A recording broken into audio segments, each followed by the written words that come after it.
ici, ici. Ouais, moi, Seigneur, oh Seigneur, oh chemin, ouais, moi ici, ouais, moi ici, oh, ouais, moi Yahweh, ouais, moi chemin, ouais, moi ici, et ma wane, ouais, moi chemin, ouais, moi Yahweh, et ma wane, nazobenga yo, ouais, moi ici. Emawane, nazobenga yo, moi ici. Oh, emawane, nazobenga yo, moi ici. Ici. Emawane, nazobenga yo, moi ici. Shama, shama, emawane, oh, moi ici, oh Seigneur, ici, Seigneur. Père Dieu Tout-Puissant, ouais, moi pour la mission mondiale, ouais, moi pour la moisson finale, ouais, moi pour dire la vérité dans le monde entier. Ouais, moi pour ton évangile, au nom puissant de Jésus. Amen. Bonjour mes frères et sœurs dans le Seigneur. Nous vous saluons au nom du Seigneur Jésus-Christ de Nazareth.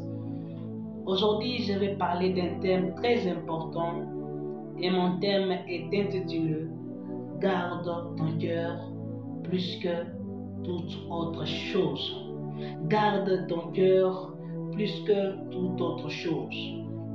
Et déjà, si nous lisons dans le livre des Proverbes, chapitre 4, verset 23, la Bible nous dit quoi? Garde ton cœur plus que toute autre chose, car de lui viennent les sources de la vie. Quand nous parlons du cœur, nous ne parlons pas du cœur physique. Il ne s'agit pas d'un cœur physique, mais il s'agit d'une dimension spirituelle de l'homme. Il s'agit de l'intérieur de l'homme, il s'agit du profondeur de l'homme, il s'agit du moteur de l'homme. Ce qui dirige vraiment l'homme, ce qui est vraiment à l'homme et ce qui conduit vraiment l'homme. Ainsi, si tu veux diriger l'homme, tu ne dois pas te concentrer sur son aspect extérieur, mais tu dois te concentrer sur son aspect intérieur. Parce que, pourquoi? Parce que l'homme, c'est son intérieur, ce n'est pas son extérieur. C'est pourquoi, mes frères et sœurs, nous allons parler du cœur. Et la vraie dimension du cœur, ce n'est pas d'abord un cœur physique, c'est l'intérieur de l'homme, le profondeur de l'homme, ce qui dirige l'homme en commençant par l'intérieur et jusqu'à ce que ça va finir par l'extérieur. Maintenant, pourquoi nous voulons parler du cœur? La première raison, nous allons trouver ça dans notre verset. La Bible nous dit, car de lui viennent les sources de la vie. Pourquoi nous voulons parler du cœur? Parce que c'est dans le cœur viennent les sources de la vie. C'est dans le cœur viennent les sources de la vie. C'est-à-dire des mauvaises sources de la vie et des bonnes sources de la vie viennent du cœur. C'est pourquoi tu ne dois pas jouer avec ton cœur, tu dois garder ton cœur, parce que des bonnes sources et des mauvaises sources proviennent du cœur. Et aussi, si nous lisons Jérémie chapitre 17, verset 10, la Bible dit, « Moi l'Éternel, je prouve les cœurs, je sonde les reins, pour rendre à chacun selon ses voies, selon les fruits de ses œuvres. » Et déjà, vous allez comprendre que nous étudions le cœur parce que Dieu sonde le cœur. Dieu ne sonde pas l'extérieur, mais Dieu sonde l'intérieur. Et aussi, si vous regardez ce que la parole nous dit dans le livre de 1 Samuel chapitre 16, verset 17, la Bible dit quoi? Mais l'Éternel dit à Samuel, ne prête pas attention à son apparence et à sa grande taille, car je l'ai rejeté. En effet, l'Éternel n'a pas le même regard que l'homme. L'homme regarde à ce qui frappe les yeux, mais l'Éternel au cœur, regarde au cœur. Nous voulons parler du cœur parce que Dieu lui regarde le cœur. Dieu lui sonde le cœur. Et aussi parce que les actions proviennent du cœur. Les mauvaises actions, les bonnes actions proviennent du cœur. C'est pourquoi, si tu veux changer l'homme, tu ne dois pas se concentrer sur ses actions, sur ses œuvres, mais tu dois se concentrer sur son cœur.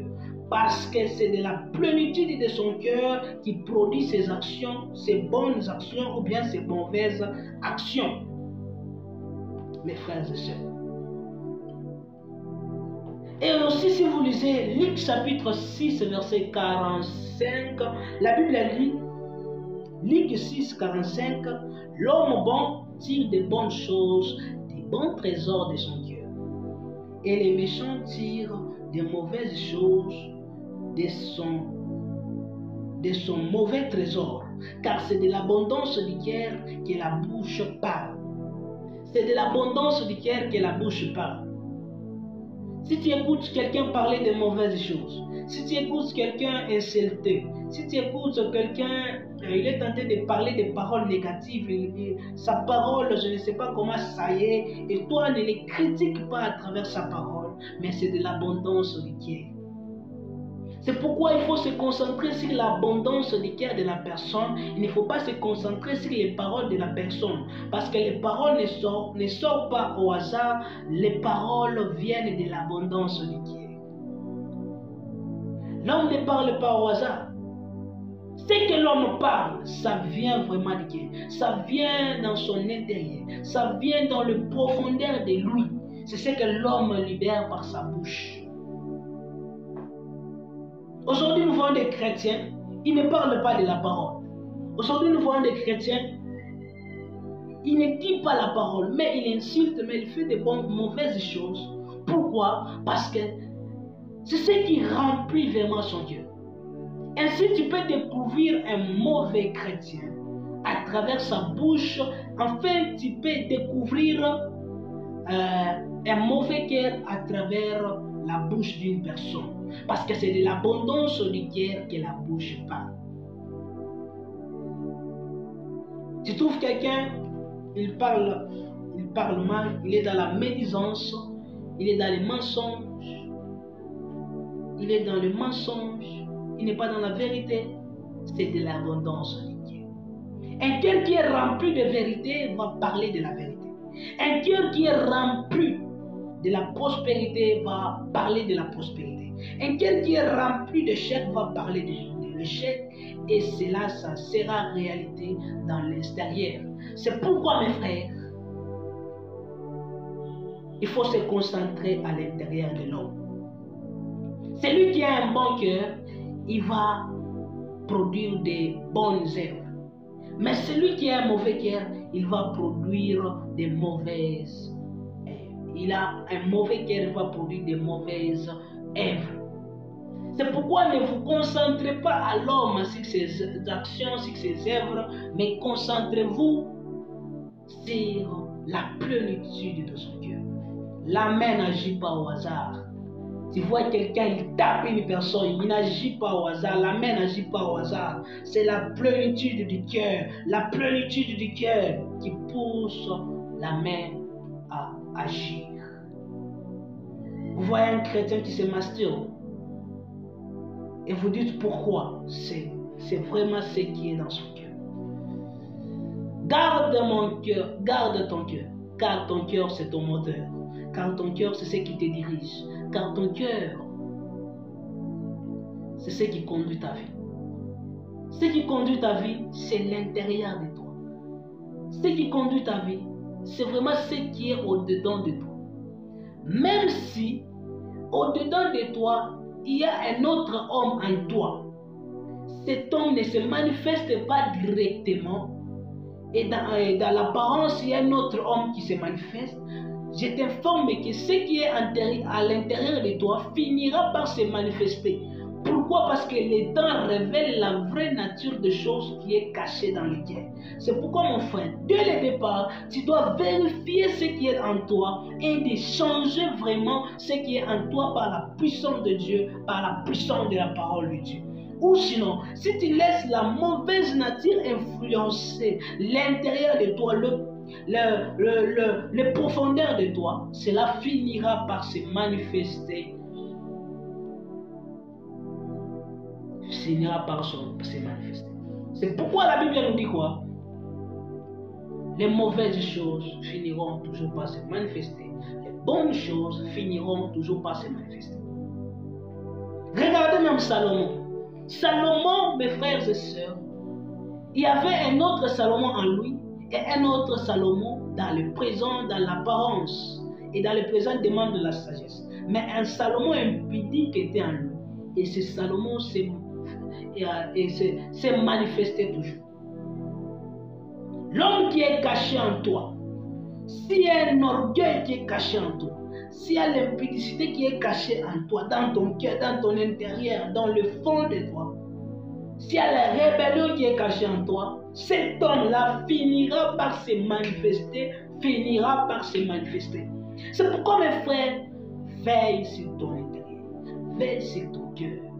Garde ton cœur plus que toute chose, car c'est ça ta vraie vie. C'est ce que Dieu regarde. Dieu ne regarde pas l'extérieur, Dieu regarde l'intérieur. Car sachez ceci, il y a des hommes qui seront mauvais dans leur cœur, mauvais dans l'hypocrisie, jusqu'à ce qu'ils mourront, ils ne seront jamais attrapés. Le péché là ne va pas se révéler, mais le péché là va se révéler, c'est au ciel.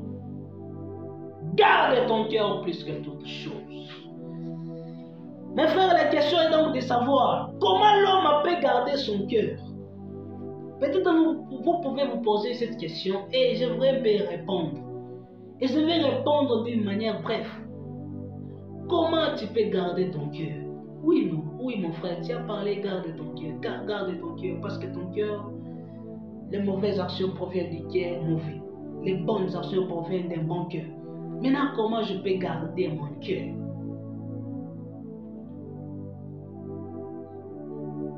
Je vais vous proposer des choses pour garder votre cœur.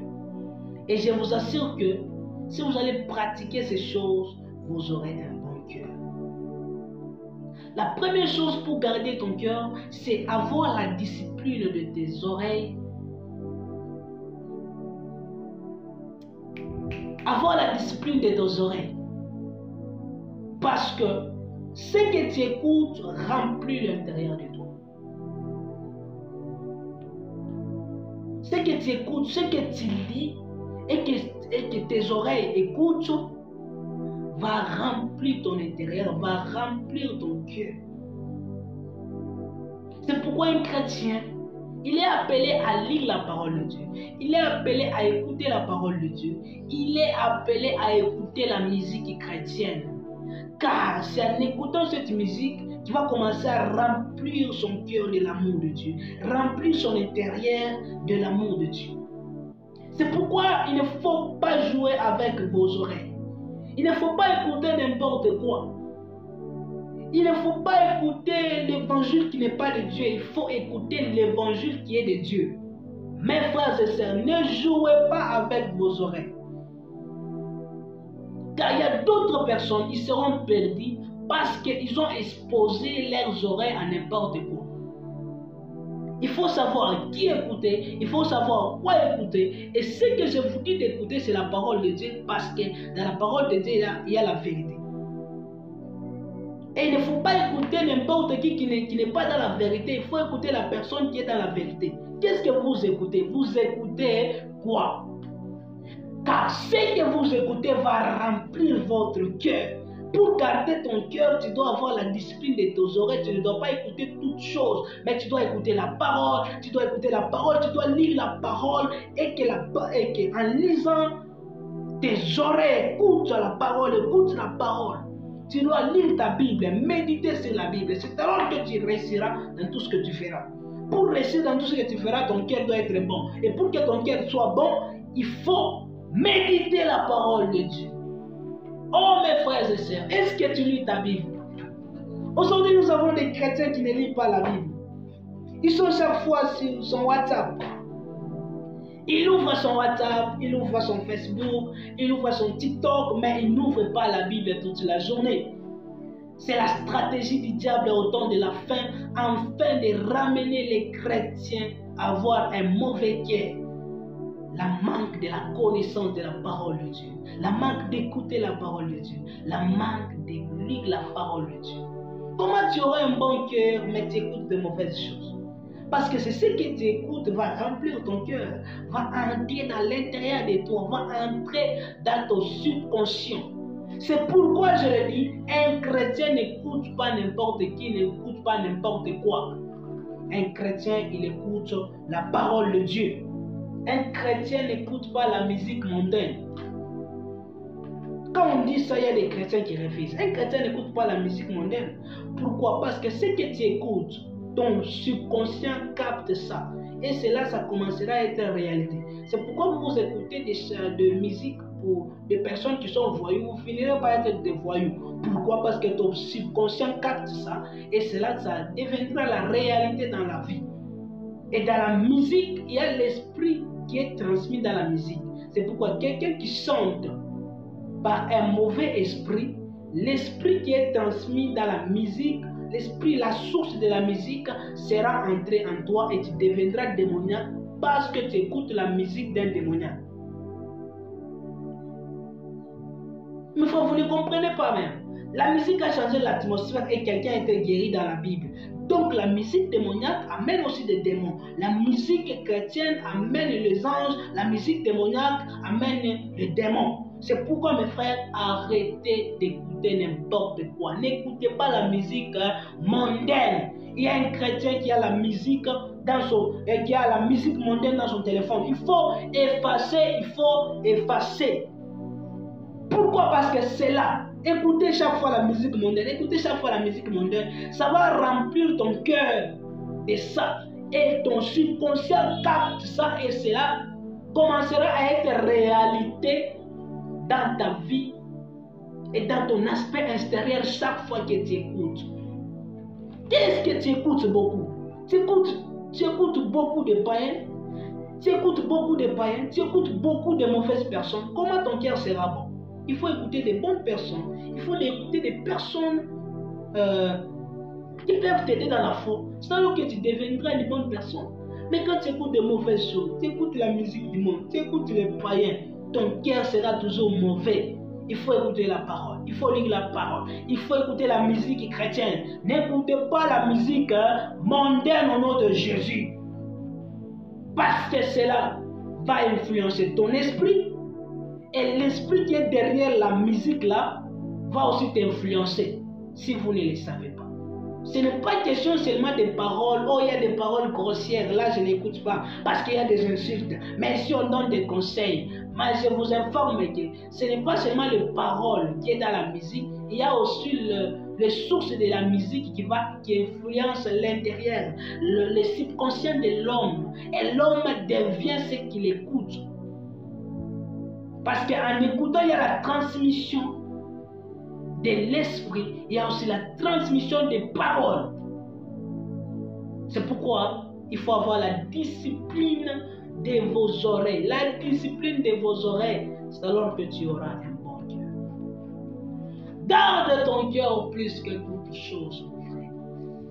Oh Jésus. La deuxième chose pour garder ton cœur, c'est avoir la discipline des yeux.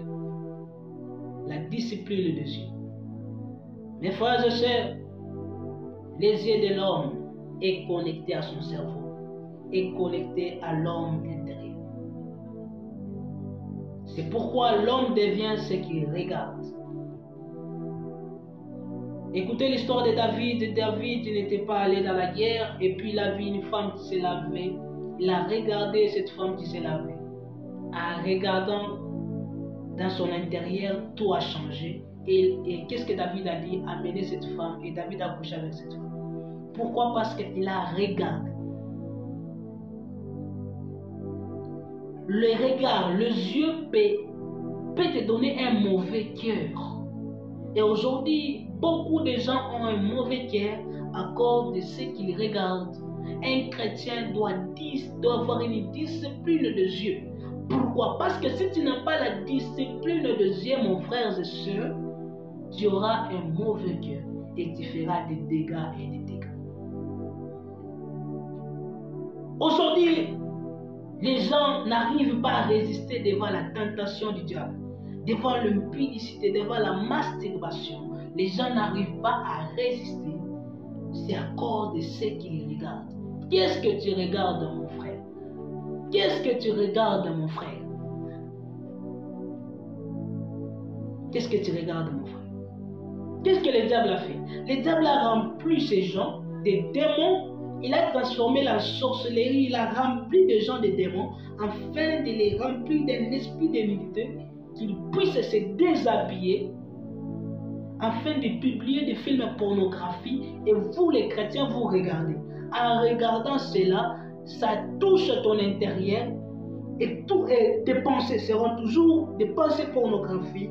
Et tu ne peux jamais vaincre l'extérieur. C'est pourquoi il y a beaucoup d'impudicité. Pourquoi? Parce qu'il y a ceux qui regardent toujours le film pornographique. Les chrétiens ne regardent pas de films pornographiques. Les chrétiens ne regardent pas de films où les gens sont mal habillés. Les chrétiens ne regardent pas de séries. Il y a beaucoup de séries de divorce. Et une fois dans le monde, il y a beaucoup de divorces. Il y a beaucoup de films pornographiques. Et nous voyons, il y a beaucoup de l'impudicité. Il y a beaucoup de films de maîtres. Nous voyons que les dégâts se multiplient. Pourquoi? Parce que le yeux est connecté au cerveau de l'homme. Qu'est-ce que tu regardes, mon frère? Jeune serviteur, qu'est-ce que tu regardes? Et qu'est-ce qui va détruire ta vie et ton ministère? C'est que tu regardes. Ne regarde pas le film pornographique, car tes yeux, c'est la lumière du corps. Quand tu regardes de mauvais films, tu vas échouer de résister devant la masturbation. Tu vas échouer de résister devant l'impudicité. David a échoué de résister devant l'impudicité. Pourquoi? Parce qu'il a vu une femme nue. Mais aujourd'hui, il y a de ceux qui regardent la pornographie dans leur téléphone, qui regardent sur les écrans, partout vous regardez ça.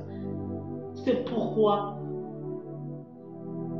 beaucoup seront impudiques, et surtout au temps de la fin, nous vivons dans un monde d'humilité. Que Dieu nous aide à vivre dans ce monde. Que Dieu nous délivre. Il faut avoir la discipline de vos yeux. Si vous ne disciplinez pas vos yeux, vous allez toujours tomber. Vous allez toujours tomber dans le péché. Vous allez toujours tomber dans l'impudicité. Vous allez toujours tomber dans le meurtre. Vous allez toujours tomber dans le divorce. Tu regardes les séries où les gens divorcent facilement. Vous regardez des films où les gens se tuent facilement. Vous regardez les films pornographiques et ton subconscient te dit que c'est normal. Lui là, il est un homme comme toi. C'est normal. Et tu commences à voir des choses mauvaises comme normales. Pourquoi? Parce qu'à cause de tes yeux. Pour avoir un bon cœur, mon frère, tu dois avoir la discipline de tes yeux.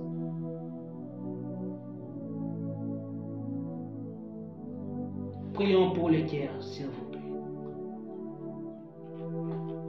Garde-moi, ô Seigneur, fidèle à toi. Garde-moi, ô Seigneur, fidèle à toi. J'ai des prix à remporter, de victoires à gagner. Oh Seigneur, garde-moi fidèle à toi. Nous allons prier avec un verset, Psaume chapitre 51, verset 12. La Bible dit: Oh Dieu, crée en moi un cœur pur. Renouvelle en moi un esprit bien disposé. Oh Dieu, crée en moi un cœur pur. Renouvelle en moi un esprit disposé. Oh Dieu, crée en moi un cœur pur. Renouvelle en moi un esprit disposé. Je prie que cela soit réalité dans ta vie. Que Dieu crée en toi un cœur pur au nom de Jésus. Que Dieu renouvelle en toi un esprit disposé. Que Dieu crée en toi un cœur pur, un cœur pur, un cœur pur. Que le cœur impur puisse disparaître et que le cœur pur puisse apparaître dans ta vie au nom puissant de Jésus-Christ de Nazareth. Amen.